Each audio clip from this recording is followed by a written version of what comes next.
សួស្តីអ្នកទាំងអស់គ្នាអ្នកដែលចូលចិត្តនឹងតាមដានការសិក្សា grammar ទាំងអស់គ្នាជាភាសាអង់គ្លេសភាគបន្តយើងនឹងចូលដល់ any តទៅនឹងការប្រើប្រាស់ any នៅក្នុងប្រយោគសំណួរណាអូខេ any យើងប្រើបន្ថែមទៀតគឺតទៅនឹងខ្លះឬក៏មួយចំនួនជាភាសាខ្មែរអូខេ so we use any in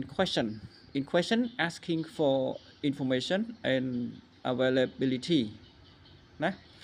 អញ្ចឹងអានេះយើងប្រើវានៅក្នុងប្រយោគសំណួរដើម្បីសួររកព័ត៌មានឬក៏ភាពដែលកើតមានណាអូខេ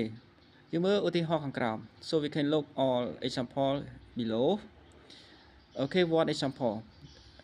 do we have any fruit 2 do you have any bread 3 are there any lemons and 4 are there any problem okay the first example do we have any fruit ប្រយោគនេះជាប្រយោគសំណួរណាសំណួរតើយើងមានផ្លែឈើខ្លះទេគឺសួររកអីគឺសួររកព័ត៌មានតកតងថាចំនួនផ្លែឈើតើអ្នកមានឬទេណាឬក៏ភាពដែលមានគេព័ត៌មានឬក៏ភាពដែលមានអូខេ do we have any bread តើអ្នកមាននំប៉័ងខ្លះទេគឺសួរព័ត៌មានទាំងអស់ណាអូខេ are there any lemon តើអ្នកមានក្រូចឆ្មាដែរឬទេខ្លះទេអូខេ are there any problem តើអ្នកមានបញ្ហាអីខ្លះទេអូខេ remember that any use with both count and uncountable noun the same sum ណាអញ្ចឹងany យើងប្រើវាបានទាំងនៅក្នុងប្រយោគ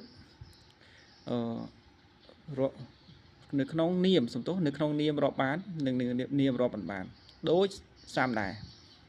អញ្ចឹងយើងមើលខាងក្រោមមួយទៀតណាsome cannot be used in the general question រីឯ some យើងមិនអាច